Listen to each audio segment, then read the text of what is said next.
In the seemingly tranquil town of Maplewood, Georgia, a reserved man who had recently relocated was covertly investigating racial discrimination within the local police department. When a well-known female officer stumbled upon his activities, she orchestrated a scheme to undermine his mission. However, what she failed to realize was that she was stepping directly into a trap that had been meticulously set over the past 6 months. Maplewood wasn't the type of place that made headlines. On the surface, it resembled the kind of town that could be featured on a postcard. Manicured lawns, weekend barbecues, and the occasional high school football game that felt more significant than it truly was. The streets were slow, the residents polite, and the issues, at least from an outsider perspective, seemed manageable. Yet beneath that southern charm, there was an undercurrent, a tension that was palpable, the kind of feeling that gnawed at your gut. Ethan Carter arrived quietly one afternoon in late October. He rented a modest brick house on the outskirts of town, the kind with peeling shutters and a porch swing that creaked in the wind. He kept it himself, 34 years old, always courteous but never forthcoming. He introduced himself only when necessary and never lingered in conversation. The townsfolk speculated, of course. Every small town has its theories. Some believed he worked nights at a warehouse near the county line, while others insisted he was just another transient passing through. What they didn't know, what they couldn't even fathom, was that Ethan wasn't there to make friends. He wasn't there to settle down. He was on a mission. Ethan Carter was a federal agent deep undercover. His orders came directly from the Department of Justice. His task was to investigate systemic racism within the Maplewood Police Department, with a particular focus on one individual, Captain Lisa Reynolds. To the residents of Maplewood, Lisa was a local hero, a striking woman in her late 30s with chestnut hair pulled back into a tight bun and a smile that could light up a room. She had somehow become a viral sensation, her body camera footage edited into short clips that showcase her as a champion of justice, racking up millions of views online. Her followers adored her, calling her brave, fearless, and authentic. But Ethan saw something different. He watched those videos every night, analyzing them like a surgeon studying an X-ray. He noted what was missing, what had been carefully edited out. The small hesitations, the way she approached certain individuals with more aggression than others. He replayed the tone of her voice, measured the intensity of her gaze, and slowly a pattern began to emerge. A pattern she was unaware was being documented, one silent night at a time. Each evening, as Maplewood settled into slumber, Ethan stepped into the darkness. He wore simple clothes, always the same, a gray hoodie, plain jeans, no logos. His steps were quiet, his routes rehearsed. He didn't carry a badge, just a small notebook and a camera no larger than a thumb drive. He followed from a distance, logging times, locations, and body language. He built a file, not just reports, but truths hidden between frames. Captain Lisa Reynolds had no idea that she was being watched. She smiled for the cameras, unaware that someone was observing from the shadows. She posed for the press while Ethan remained 2 blocks away, leaning against a lamppost, recording timestamps. She believed she was untouchable. Ethan knew better. The quiet ones always know better. He didn't feel anger, at least not yet. Just focus. Calm, clinical precision. That was how he operated. His job wasn't to confront. It was to collect, to wait, to be patient until facts could no longer be denied. And he had waited for 6 long months. 6 months of walking the same cracked sidewalks. 6 months of memorizing her shifts, tracking her choices, reading between the lines. He had notebooks filled with entries, digital folders of raw footage, patterns emerging like oil rising to the surface of water. Captain Lisa Reynolds, the viral cop, had built her fame on a carefully constructed version of the truth, and Ethan was about to shatter it. Tonight, the air felt heavier. It clung to his skin like something about to break. The streetlights flickered twice outside his window. His bag was packed, recorder charged, eyes sharp. He looked at the wall where a timeline stretched across thumbtacks and red string. Something was different. He could feel it. This wasn't just another night. He had been watching her for 6 months. The question now wasn't whether she would slip up. It was what she would do when she realized she wasn't the only one being watched. There was something deliberate about the way Lisa Reynolds stepped out of her cruiser. something polished, practiced. She adjusted her collar before approaching the driver's window, like a television anchor about to go live. Her badge shimmered under the streetlight, catching the corner of a cell phone lens. That was no accident. She timed everything. Her walk, her words, even her silence. The camera was always rolling, whether it was hers or someone else's at 38. Lisa had mastered two careers, law enforcement and performance. To most of Maplewood and to millions watching online, she was a face of what justice was supposed to look like: clean, composed, and brave. A hero with makeup that never smudged and a voice that struck just the right balance between authority and compassion. But behind the filters and the blue uniform was something else entirely. Something harder to name, but easy to feel if you look closely enough. Lisa didn't just uphold the law. She performed it. Her dashboard camera didn't just record, it curated. Her body cam footage wasn't raw. It was edited, scored, cropped, and served to a growing audience hungry for drama, clarity, and someone to root for. And Lisa delivered one incident at a time. But somewhere beneath that perfectly tailored image, the real Lisa had started to unravel. Not publicly, never publicly, but behind the scenes, the cracks were there. The long stares into the mirror after midnight. The way her hand trembled slightly when she set up her body cam. The momentary panic when a reporter asked an unscripted question at a local fundraiser. She smiled through it, of course. But the fear was real because Lisa knew deep down that her control over the narrative wasn't absolute. Sooner or later, someone might start watching her the way she watched others. And she was right. What she didn't know, what she couldn't know, was that someone already had. Ethan had seen every clip, not just the posted versions, but the raw data, extracted, mirrored, saved before she could edit. He had pulled traffic stop reports that didn't match timestamps. He had read complaints that never made it past the front desk. He had watched night after night as Lisa curated fear and packaged it as heroism. And he was done watching. Tonight wasn't just another video. Tonight wasn't a chance to go viral. Tonight, Lisa Reynolds was going to meet the one man she couldn't frame, couldn't silence, couldn't spin into another dangerous suspect brought to justice. Because tonight, she would try to write another story, and for the first time, someone else would be holding the pen. The gas station on Maple and Oak had seen better days. The roof sagged slightly from too many years of storms, and the neon sign over pumped for buzz like a dying insect, flickering in and out of meaning. It was the kind of place where people didn't linger, especially not after dark. On Thursday nights, the town seemed to hold its breath. The football lights were off, the sidewalks were empty, and for most, it was just another forgotten corner of Maplewood. But not tonight. Ethan pulled in slowly, his headlights cutting across the cracked pavement. He parked beside the farthest pump, the one partially hidden behind a row of dark vending machines that hadn't worked in years. The convenience store inside was still open, but barely. The clerk, a man who rarely looked up from his crossword puzzle, barely noticed as Ethan stepped inside and grabbed a bottle of water and a pack of mints. Nothing unusual, nothing memorable. That was the point. Outside, the air was thick with summer humidity, the kind that made cotton stick to your skin. Ethan leaned against his car and unscrewed the water bottle. He didn't drink, just waited, still calm, watching. Then he saw her. The cruiser turned onto the lot without sirens, without lights, just a slow, deliberate approach like a shark cutting through quiet water. Lisa Reynolds was behind the wheel, her posture as rigid as ever, her eyes scanning the lot, landing on Ethan with surgical precision. There were no other cars, no other targets, just him. She pulled up behind a sedan, her spotlight flicking on and casting a harsh white glare across his back window. Ethan didn't flinch. He took another sip of water and looked straight ahead. His heart beat steady. His face gave away nothing. The driver's side door of the cruiser opened and Lisa stepped out. Her boots echoed against the concrete. Her hand hovered near her holster, not quite resting on it, but close enough for him to notice. She approached with the confident cadence of someone who'd done this dance before. Ethan watched her in the mirror as she drew near.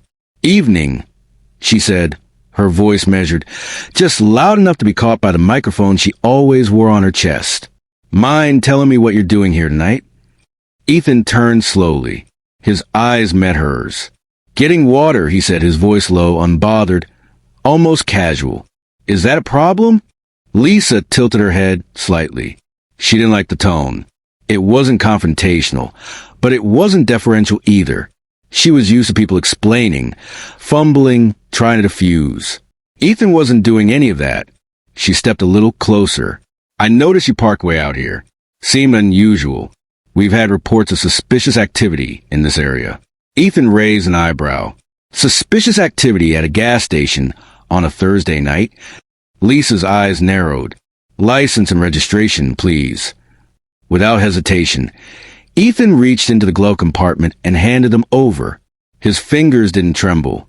He didn't ask why, didn't protest, just watched her, unblinking as she took the documents and walked back to her cruiser.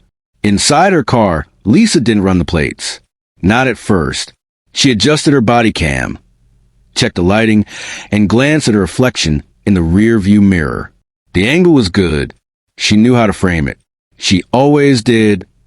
Back outside, she handed the documents back. "Mind if I take a quick look in your vehicle?" she asked, sweetening her voice just slightly. She already knew the answer.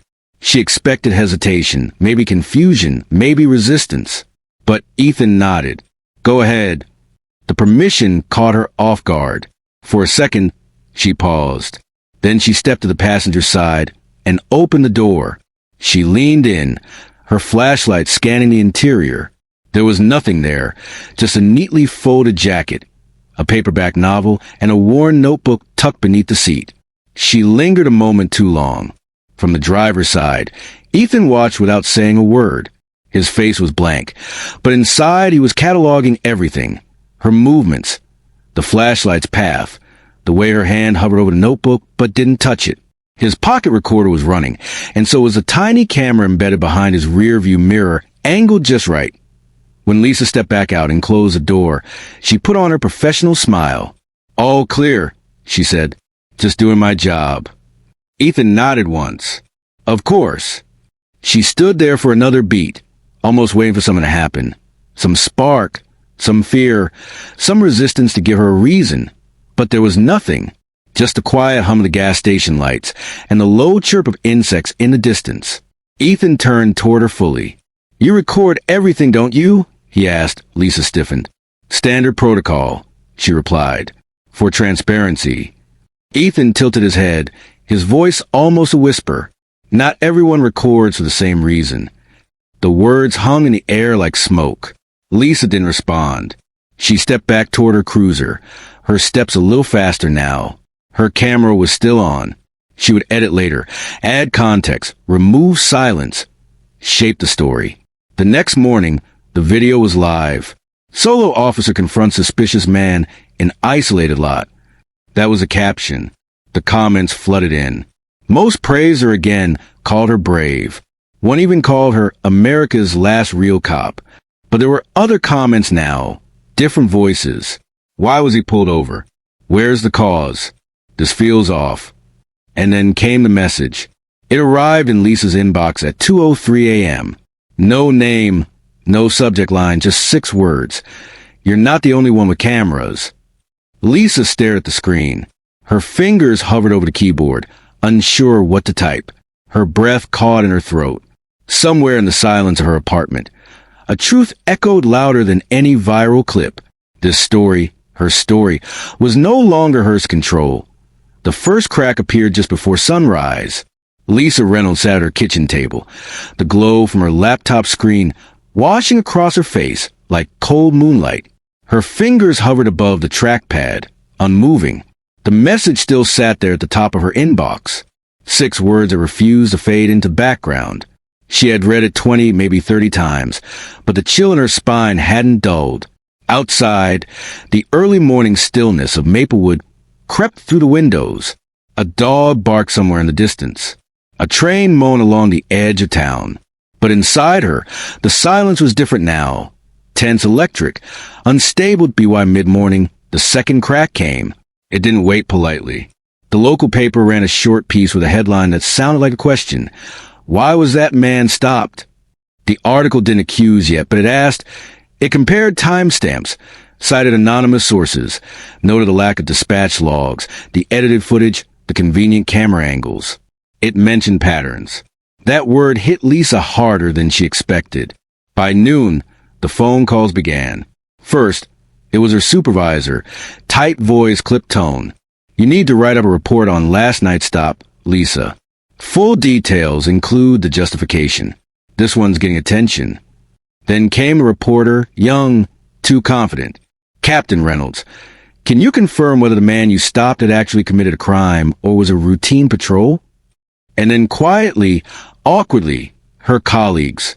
She passed two of them in the break room. They didn't look up. They didn't smile. One of them folded his arms when she walked in.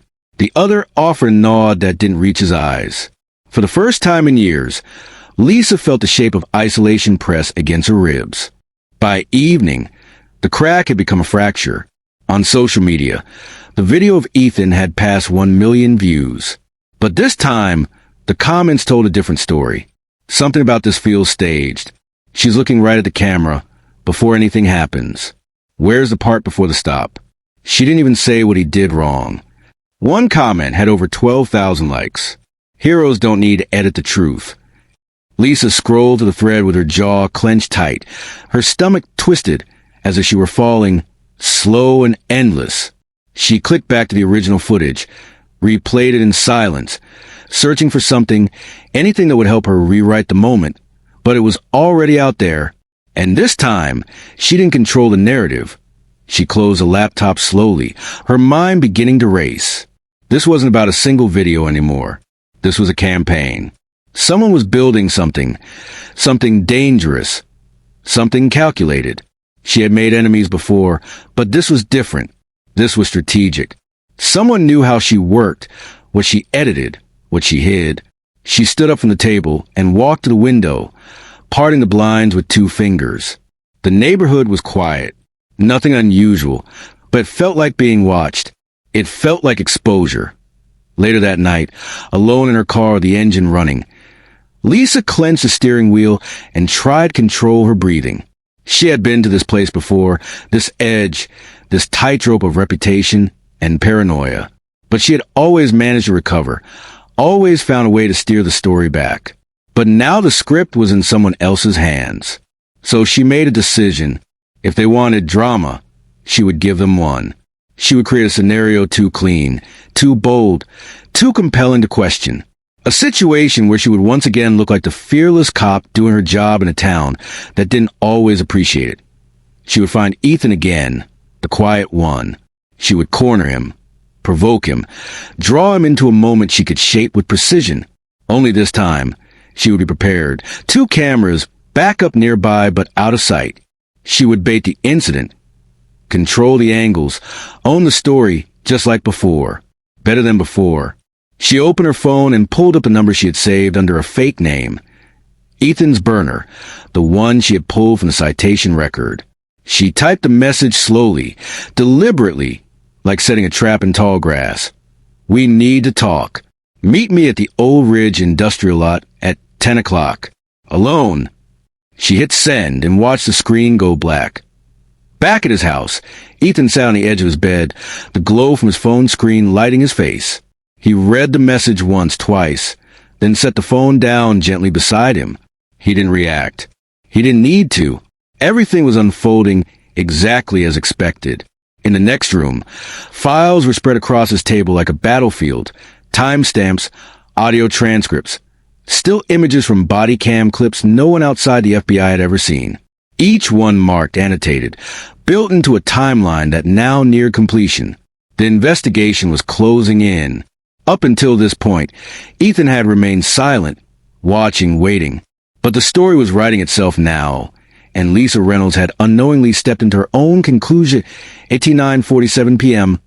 Lisa sat alone in her cruiser, parked at the far end of the abandoned industrial park. The lot was wide open, quiet, ideal for control, for visibility, for manipulation. Her heart pounded, not with fear, but with anticipation.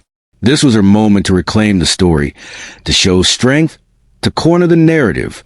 She watched the entrance through the windshield, waiting for his headlights to appear. But what she didn't know, what she couldn't know, was that she wasn't the only one lying waypoint 50 yards away. 3 unmarked vehicles sat in darkness. Inside them, federal agents checked their gear, adjusted earpieces, and watched the lot through long lenses. Ethan sat in the middle car, silent, his hands resting calmly in his lap. Tonight was not about revenge. It was about justice. Lisa Reynolds thought she had invited Ethan into a trap. She never realized the trap had been hers from the very beginning. The night air was dense with the weight of everything unsaid. Lisa Reynolds stood in the middle of the gravel lot, her breath catching somewhere between defiance and disbelief. Her fingers twitched near her holster, but she didn't reach for it. Not now. Not when the silence around her felt unnatural. Too still, too clean, too watched. She turned slowly, her eyes scanning the shadows, searching for Ethan, for a camera, for control. But what she found instead were shapes emerging from the darkness, doors opening, footsteps crunching across gravel with a steady rhythm of inevitability.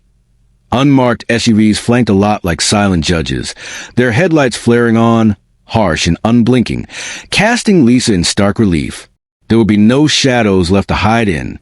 From the center vehicle, Ethan stepped out. He didn't wear a hoodie tonight. No more anonymity, no more patience, just a dark button down. Sleeves rolled, badge hanging from a chain around his neck.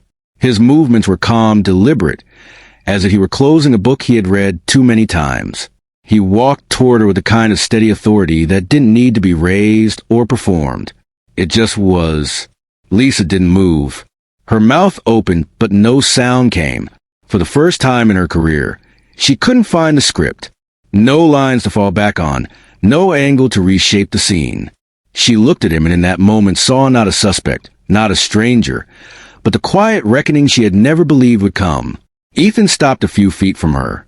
"You've been recording," she said quietly, her voice thinner than she intended. "For 6 months," he replied. "Every shift, every stop, every edit, every silence." One of the agents stepped forward and gently took Lisa's arms behind her back. The cold click of handcuffs broke the stillness like a gunshot. She didn't resist. She couldn't.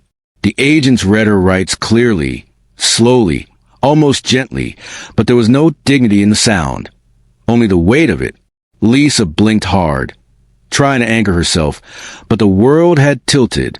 Her knees wobbled slightly as they led her to the car. Her reflection caught in the rear passenger window. She didn't recognize the woman looking back. BY Sunrise. The video of her arrest was already online. It had no background music, no quick cuts, no curated tension, just raw footage. Lisa Reynolds, the woman who once engineered her own fame, now quietly being placed into the back seat of a government vehicle. Her badge removed, her gaze cast downward. The woman who had gone viral for her control was now trending for losing it. But this time, the comments were different. About time. This is what accountability looks like. She built her platform on fear. He built his case on truth. This isn't justice. It's a turning point. The town of Maplewood didn't erupt. It didn't cheer. It exhaled. The local papers ran with it first. Captain arrested in federal investigation. Then the national networks picked it up. The Department of Justice held a press conference, outlining the case with precision. 6 months of surveillance, multiple confirmed violations, civil rights abuses, falsified reports, misconduct under color of authority. Names were named. Charges were filed. The evidence was overwhelming. Body cam footage that never aired, dispatch records altered after the fact, interviews with young men and women whose silence had been bought with fear. And then Ethan's voice, calm, steady, clear, narrating a timeline of Rodriguez's Law and Order. Lisa Reynolds was indicted on 7 counts.